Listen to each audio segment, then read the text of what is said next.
Assalomu alaykum, hurmatli obunachilarimiz. Yana bizlar Nexia Sonos Trambler motorimiz geldi. Hamma narsalar joyida. Aspirator, kollektor, dinam, starter, montasin, pro'lar bor. Boltga ikkisini ham beramiz ichidan. Boshqa mashina pridelka qilib qo'ysangiz ham bo'ladi. Zubori holatda yengilgan tayyor motor doğru qo'yib bersangiz ham bo'ladi.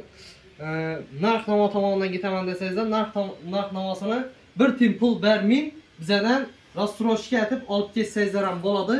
Bir aydan 15 oygacha bo'lib pulni beraverasizlar. Xudo xolasa.